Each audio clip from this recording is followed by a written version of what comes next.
What is it? The 6th generation Chevrolet Camaro is a muscle car in the finest, most unapologetic tradition. It is in this specification, anyway. The Camaro is also offered with a turbocharged 2.0-liter engine, but it's this 6.2-liter V8 version that best pays tribute to the 1966 original. It may be faithful to the time-honored muscle car blueprint, but this is undoubtedly the most technologically advanced Camaro yet.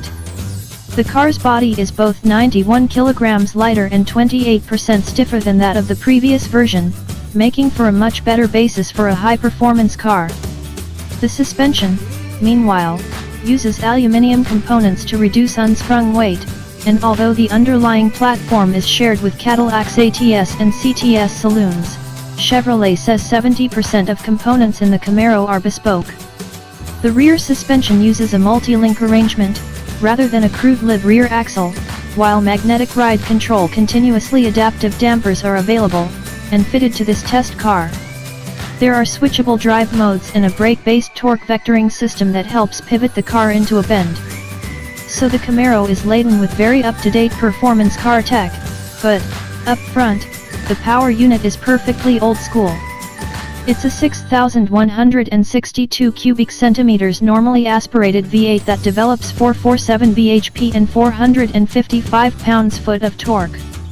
But while the Camaro does eschew the very modern, mostly European trend for downsizing and turbocharging, and it cares not for any sort of hybridization, its huge V8 does feature such refinements as variable valve timing and direct fuel injection.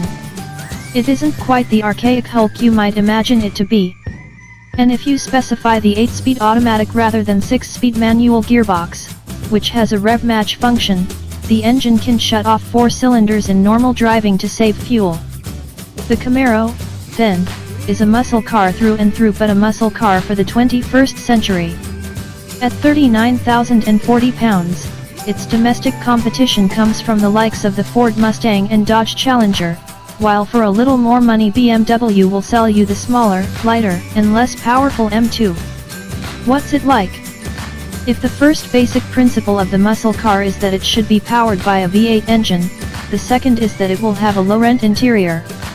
At least that was the case for 50 years or so, because the latest Camaro is arguably the first of the breed to actually have a solidly built, premium-feeling cockpit.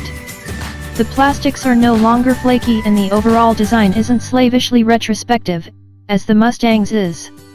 Given the car's sizable exterior dimensions, it's surprising that there isn't more rear seat leg room, but front passengers are treated to generous and plushly appointed chairs with acres of interior space. Muscle cars have long been built to cover ground at speed and in comfort, and this Camaro is no exception.